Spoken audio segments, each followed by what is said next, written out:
Well, we have the spooky, and of course, now we have the savory. If you are looking for a little something tasty this morning, the Edible Schoolyard has it just for you. In this week's Brunchin with Bell, 23 ABC's Alex Bell gives us an inside look into olive harvesting.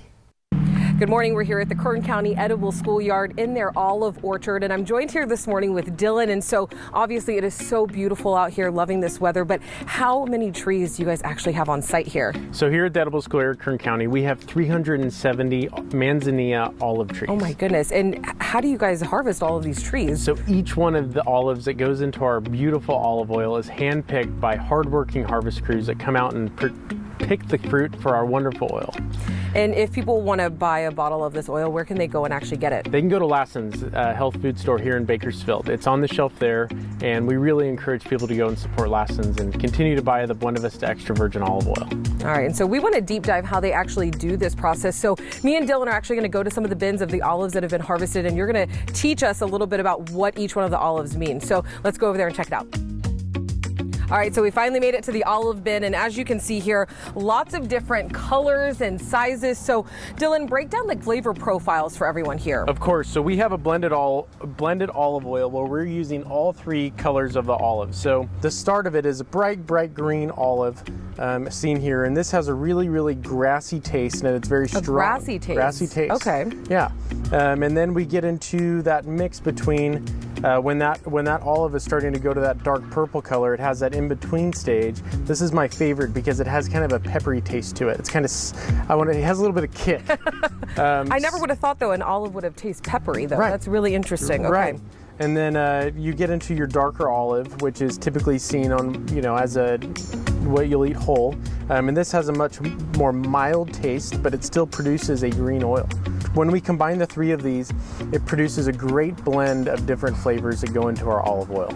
And so just from the olives that are here in your Edible Schoolyard, about how many gallons do you guys actually produce? So we do about 500 gallons on our bigger years, and wow. We produce all of that into a 500 milliliter bottle, which you'll find on the shelf at Lassen's. Wow, absolutely. But this isn't all that you guys grow, so let's actually get into the garden because they grow a lot of delicious and, might I add, very beautiful vegetables. So let's go check that out. All right, so now we're in the Ramada, and Dylan, this is a space where a lot of the kids start the program is right here. So tell us a little bit about what happens here. Of course. So when students enter our program here at the Edible Schoolyard, they'll either start in the garden or the kitchen, and this is where they're introduced to new concepts around food so that we can continue to inspire them to have a positive relationship with the food that they eat.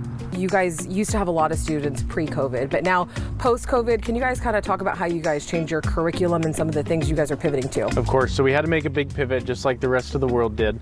But what the biggest opportunity that we had was to partner with the Cal State Bakersfield Food Pantry, where we're able to donate all of our produce that we're not using for classes to combat food insecurity in our region. Wow. And is food security a problem here? It is a problem here in our community, and especially with those college students that are, they might not be on campus now, but they still need access to fresh food. So we've been able to provide fresh produce to the Cal State Food Pantry and continue to grow and keep fertile all of the ground that's here on the Edible Schoolyard campus. Now, you guys have a lot of different types of vegetables and things growing out here, so I wanted you to give me a little bit of a tour to show what kind of things you guys will be donating to those food pantries and here in the community. So let's go check that out. Of course. All right, so we're out here in the garden, and Dylan, little kids actually help you guys plant a lot of this here. So talk a little bit about what everything is here. That's right. So all of the produce that you see around us has been planted by the students, and we've been able to have back on campus during our summer camp and fall camp.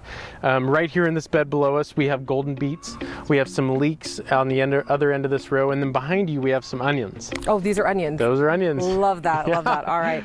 And so you guys are obviously helping combat a lot of food insecurity here. About how much food have you guys been able to donate? So since April, from the Buena Vista Edible Schoolyard, we've been able to donate over 2,500 pounds of produce to the Cal State Food Pantry. Just since April? That's right. Wow, that's a lot. And so we know what you guys do here. Do you guys have any other Edible Schoolyards that also do this as well across Kern County? We do. We have Edible Schoolyards at Grimway Academy Arvin and Grimway Academy Shafter, and each one of those campuses as well is producing food to combat food insecurity in their own communities. And now your guys' fall session classes, that registration's closed. Are you guys going to have anything coming up in the spring? That's right. We're going to have some winter programming coming up, which the community will be open to.